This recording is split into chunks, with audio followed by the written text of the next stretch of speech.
So hello everyone, let's get started. First, a welcome from us. Very nice that you're all tuned in today. Just a short introduction. My name is Franziska. I'm working in the AppDev team here in Dublin, and I'm focusing mainly on onboarding new clients and scaling them, and that is my colleague Reha. Thanks, Franziska. Hi everyone, I'm Reha, and I'm also working here in EMEA headquarters in Dublin, and I am focusing on gaming apps.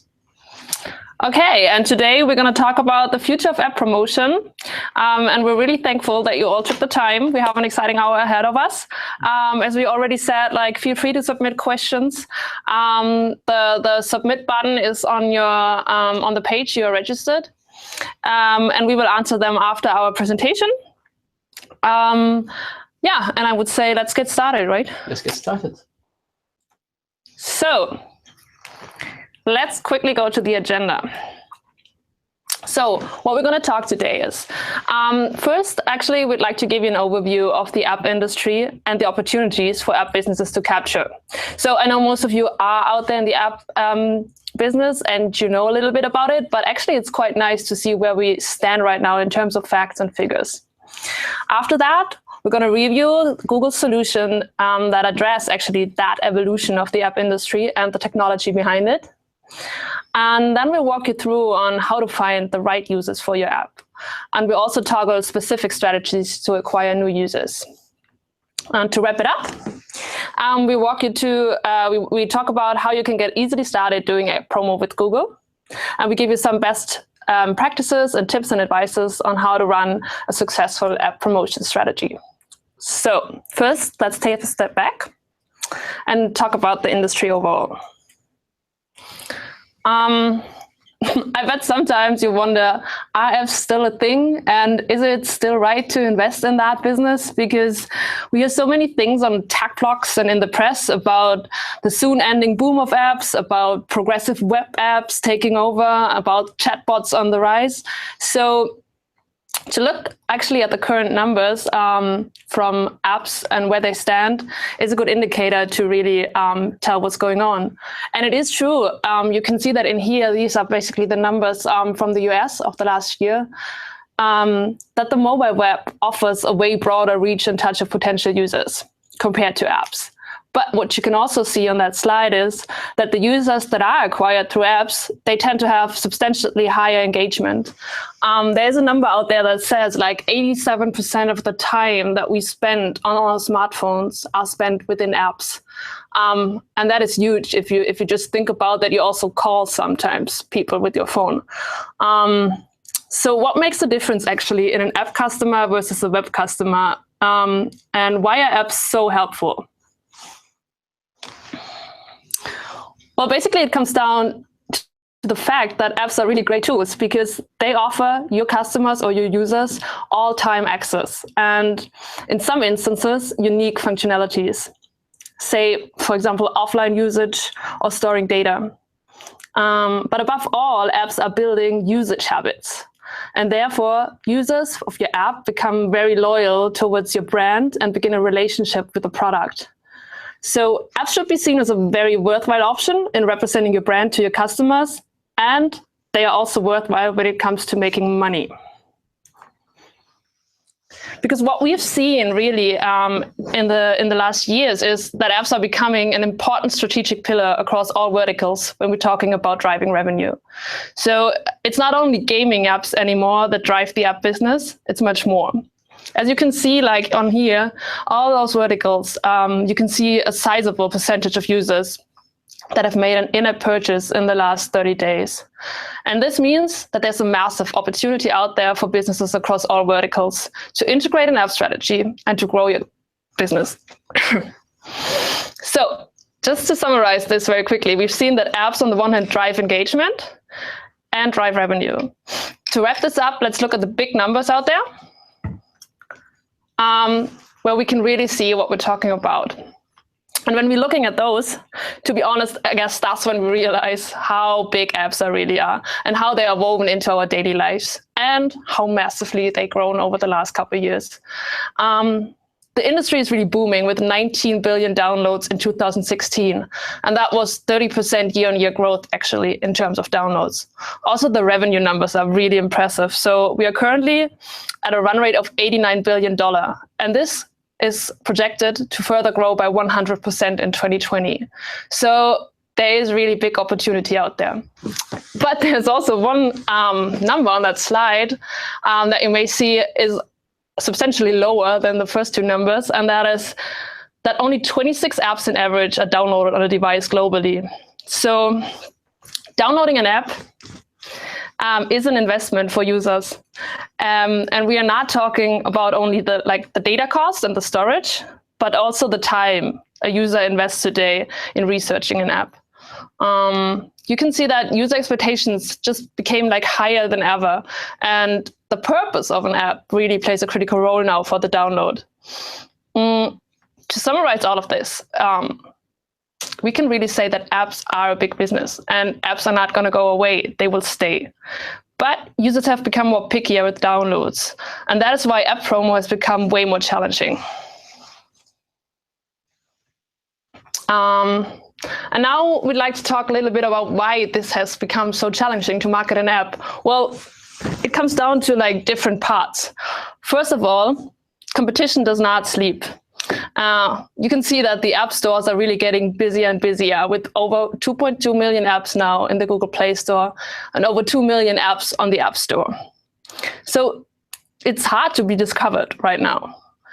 At the same time, you can see that what we are doing is on the marketing side, the daily job of a marketer has become increasingly complex. You have hundreds of campaigns across several networks, and you have so much things to focus on, like manual optimization of keywords, device targetings, exclusions, your creatives, what you want to target, what you want to exclude. So this is all keeping you actually away from what you should really focus on, improving your product. And above all, there's a third pillar that you can see, and that is it's no longer only about chart boosting and getting as much installs as you want, because right now what we can see is that this has switched. You want to have users that really matter and not just an icon on your home screen that is never clicked or opened. So we've just seen that businesses have grown from a very install focused to a very lifetime value focused business model. So given all that questions, actually, the defining question is,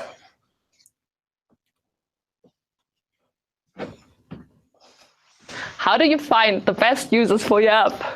That was a little bit of a cliffhanger here. So I'd like to give over to Reha now to explain us how do you really find the best users for your app out there. And he's going to explain us a little bit more about what we've seen, what the industry has become challenged with and how we at Google react to that and what we think is the solution. So Reha, I'm going to give over to you now. Yeah, thank you, Franziska. We can go back to the presentation, yeah. Actually. So what are Google's solutions for industry changes?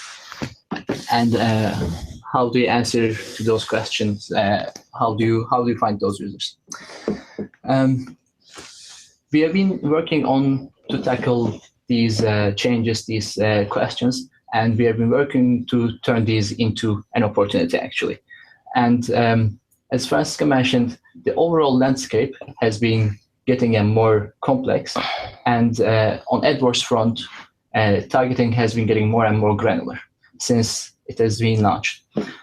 To accommodate different advertiser needs, we were providing targeting options specific to networks, and we have been introducing new networks like actually Gmail, YouTube in AdWords front end.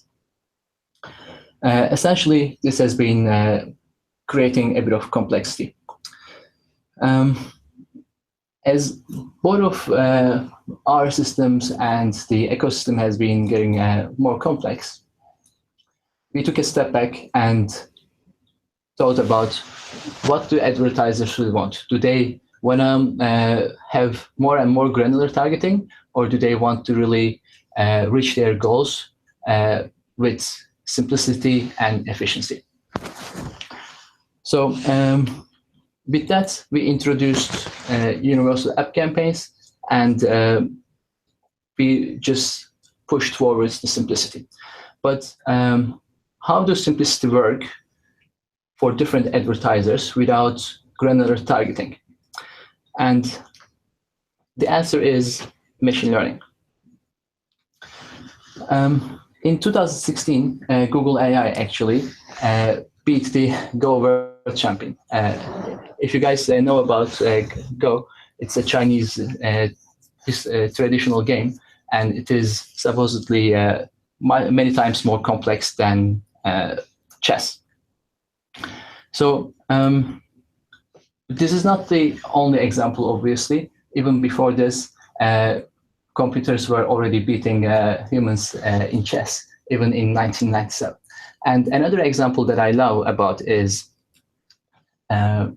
self-driving cars. So what do self-driving cars do?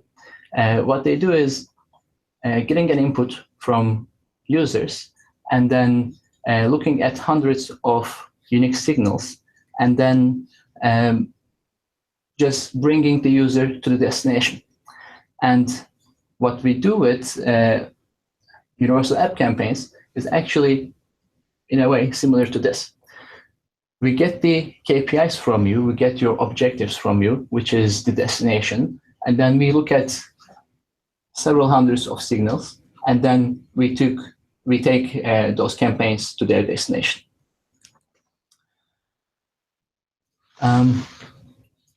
When we look at here, we see that machine learning is still in the development phase of the technology S-curve. But even then, it's actually everywhere in our daily lives. When you look at the movies to watch next, or when you are looking for which products to buy next, or when you are just looking for help from a virtual assistant, machine learning and artificial intelligence is actually all around us. And we think that marketers who embrace these changes, who embrace machine learning, is actually going to be having a competitive advantage. So how does machine learning do that? The answer is data. It looks at maybe millions of signals, actually, the combination of those signals. It looks at millions of examples, and it learns from data.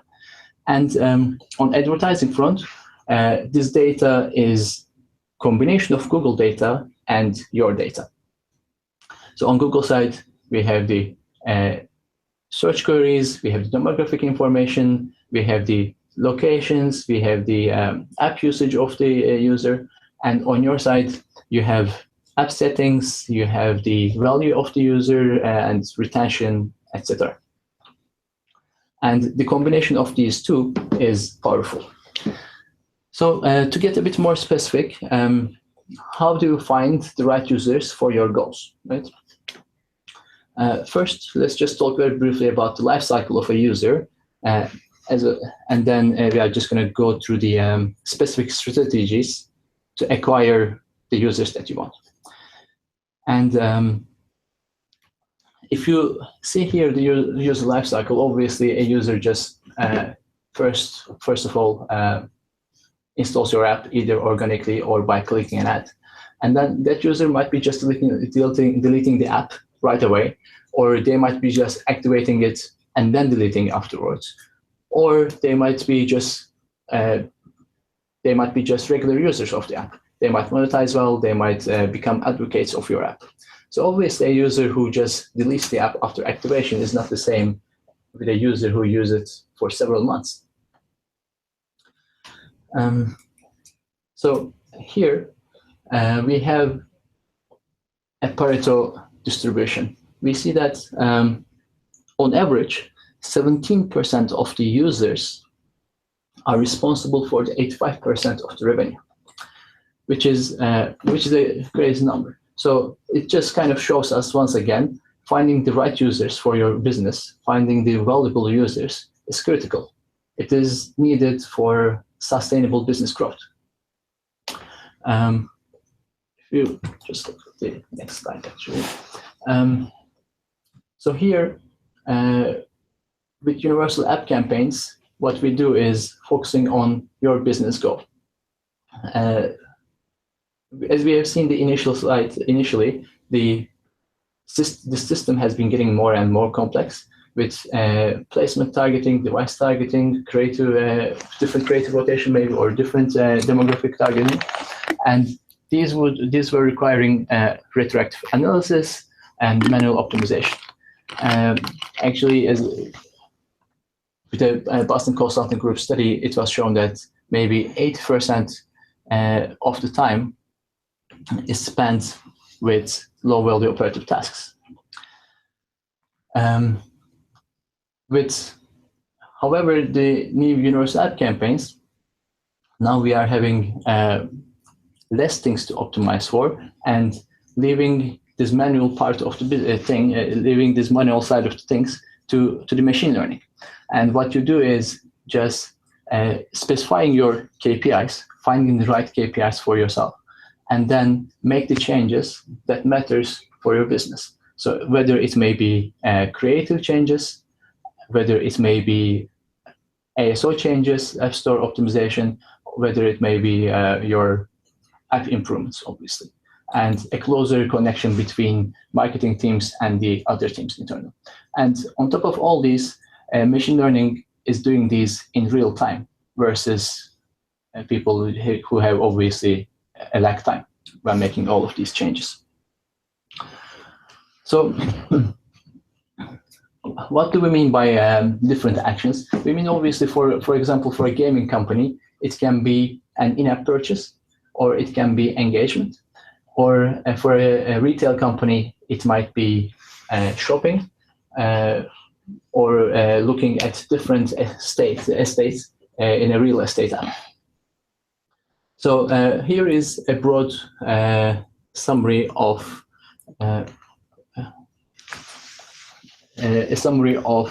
different items that you can actually optimize for. But these are just some examples. If you haven't used any in-app targeting before, this might be a starting point for you.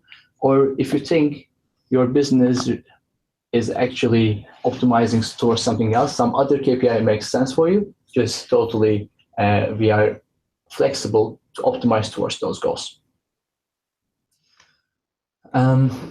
So with universal app campaigns, we call them UACs, as they are a bit too long name. We provide 4 different options to focus on your key KPIs.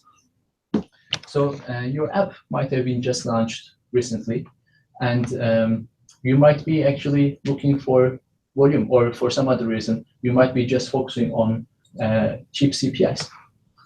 And you want to grow as fast as possible, you want to get users as cheap as possible, then you can use UAC for installs. And then the second option might be UAC advanced installs. Again, you can say that for me, CPI is what matters the most. But if a user is likely to complete a specific action, I would rather have those users instead of the other users. But still, your main KPI is CPIs.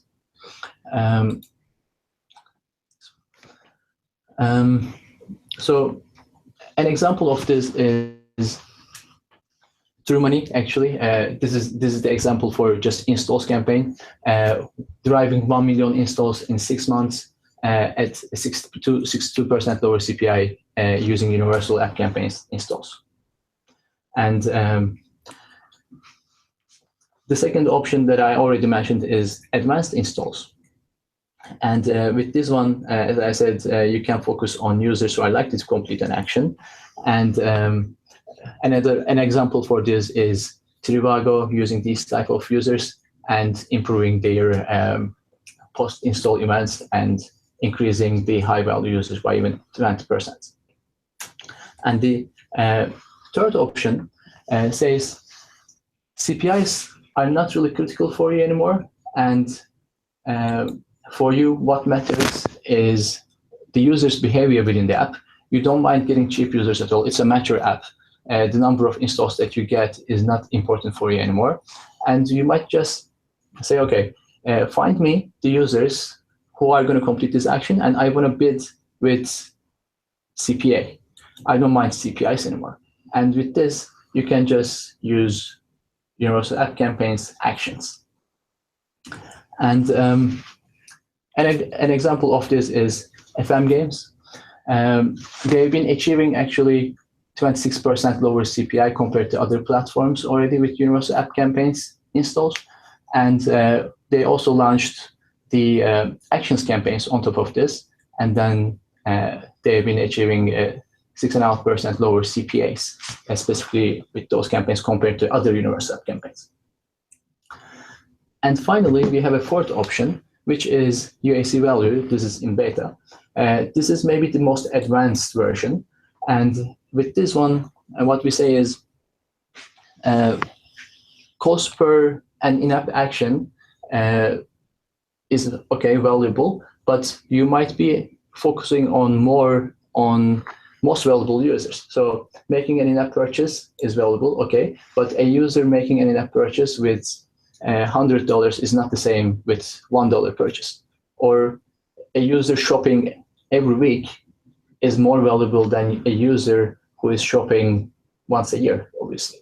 So with UAC value, you optimize towards these additionally valuable users.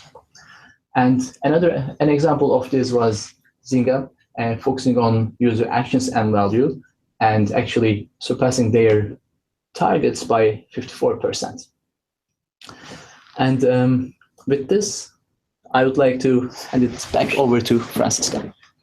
Sure, very nice. So now you've kind of like got an understanding of actually, okay, the industry changed. That is why Google got back to like its power, used machine learning and like a way faster and better algorithm that makes it actually possible to run a wholly automated campaign that is desired for the business needs that you want to focus on. Meaning, if you want to get that subscription within your app as an in-app action, then you bid for that subscription. If you rather focus on like a registration, then cool. We can focus still on installs, but get users that likely are going to register. So we just made you a really nice suite of like different products that will fit your business need actually.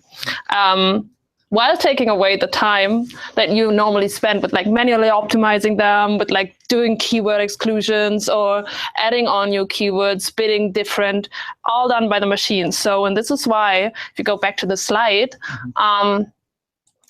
it's the real cool thing. Thanks to machine learning now, the campaign setup is super simple. You only choose your objective. And as I said, this could be like the subscription, the registration, or the in-app purchase, whatever it is. According to that, you select your campaign type, UAC install, UAC action, UAC value, and you set your bid. You upload your creatives. It's super fast and super quickly done. And then you track and share your conversions. So basically, we just wanted to give you some highlights now, some best practices on the way, because it is such an automated campaign. It is kind of like important to know what you have to do in order to make it work, actually. So make sure to follow those setup guidelines we just wrote you in here, because the UAC is driven by such a big and smart algorithm. The algorithm needs a little bit of data to like get smart and to like find patterns in users' behavior. And this is why we need a daily budget of at least, if you're running an install campaign, 50 times your target cost per install, or if you are onto a UAC action, 10 times the targeted cost per action. So this is really important. Just like the campaign has to like get going and find you those users. So it just needs a little bit of like opportunities out there to do that.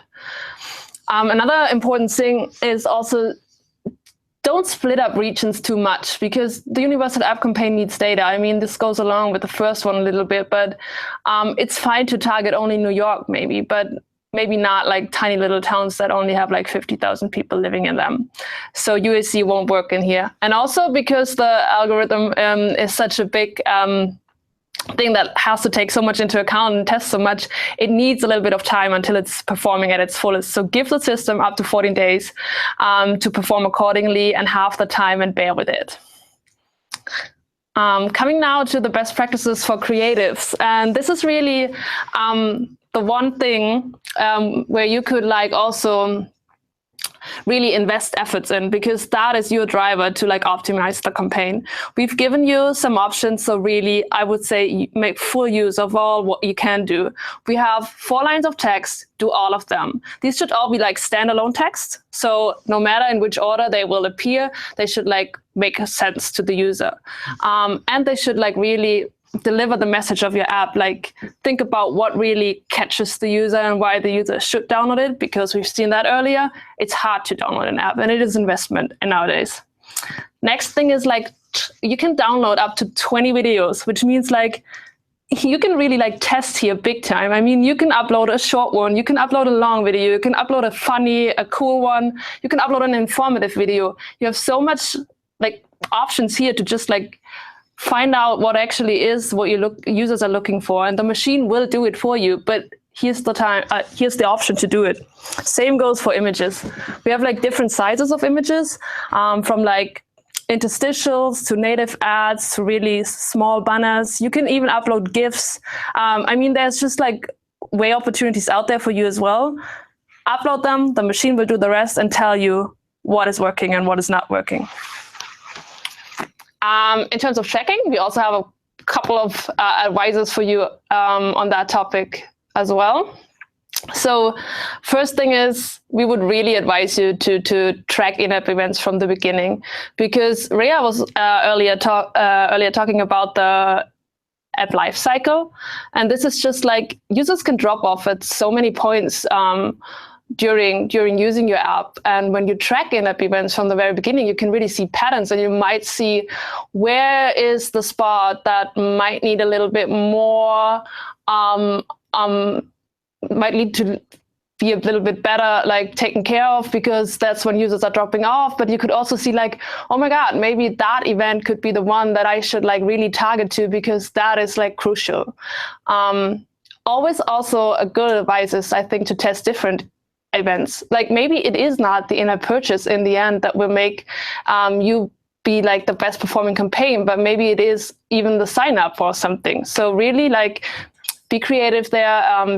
Try to test, try to find that sweet spot in your app that will give you the best users that are out there. And finally, make sure that the events that you are using for your optimization are pinged at least 10 times a day in the country you're targeting, because that's essential, again, because of the algorithm behind it. It needs some data to be detecting the patterns that we want to see in the users that are most valuable to you. From our part, or from our side, we did everything to make it as easy and smooth as possible for you to do that in-app tracking successfully. So if you have an Android app, no problem at all. You can just use codeless conversion and track with Google Play. We also have an internal tool, Google Analytics for Firebase, that is free and gives you the possibility to track conversions as well as in-app events. I think 500, you can like generate as much as you want. And you can use it for several networks, very nice as well. And it makes in-app event reporting very simple. But also, if you are using a third partner tool, no worries at all. You can report the attribution partners data as well onto your AppWords account. And actually, we launched a new program. It's called the App Attribution Partner Program, which makes it even more simple and effective to track with third parties. You can see all the ones that are in that partner program as of right now. And it's really just like 3 small clicks that you have to do. Create a link ID, paste that link ID into your partner's dashboard, and then import all the in-app events. And you have aligned data that will make your campaigns way more successful. So that's already about it. We hope we could shed a little bit more light into what UAC and App Promo is about with Google. And we hope you get ready to find the best users for your app. So if you want to reach out, apppromo@google.com is the address. You can reach out to us if you are not in touch with us yet and want to start promoting your app. Or also, if you're already promoting your app but you don't have any contact within Google, we are happy to help, and we are happy to get this going. And I would say for that, we say first, thank you. We hope you had a good time. Hopefully, yeah, I had a good time. Okay, that's good, that's good. And because of the questions, we now submit them. You can now submit them. Maybe you have submitted already some of them. We're gonna have a quick look into it and we'll be back in 2 minutes to answer all of your questions. Yeah.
Okay, we're back.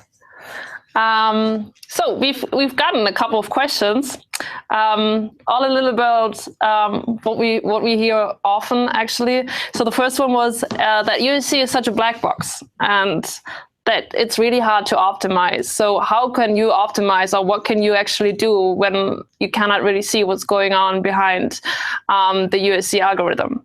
Well, I know it is a tough one, but we've heard your concerns, and I think we did some really nice things in the past. So when you're entering through the new AdWords user interface, we now have 2 features launched. One is the asset report, actually, which gives you an overview of how the creatives you insert in the campaign are performing compared to each other. So it will always give you like an indicator if it's like a very good performing, a medium performing, or a not so good performing one. And this can give you like really great insights into how your users are reacting towards your creatives and what kind of creatives you should focus on, or what kind of creatives may not work for your audience. So this is basically really a great insight now that you can work on and that you can like start optimizing on.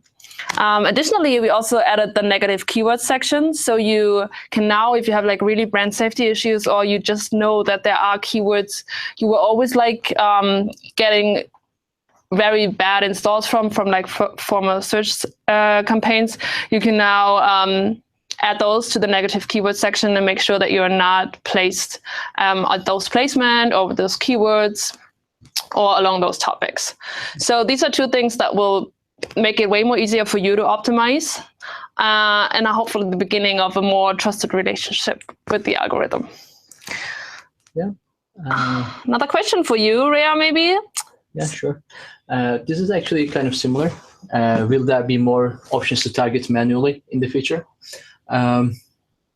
Well, yes and no. At the moment, the targeting options are just providing the geo and then the language. And at the moment, it's only for installs. Now, we are working on a re-engagement solution with Universal App Campaigns. That's going to be an additional targeting option maybe.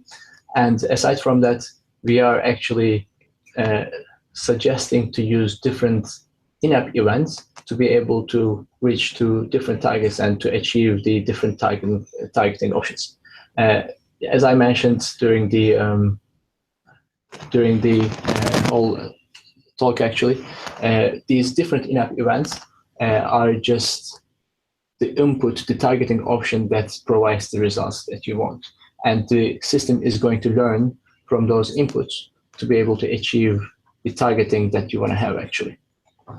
There's another question just came in. Could you add multi-language support for ad text for USC for single campaign in the future?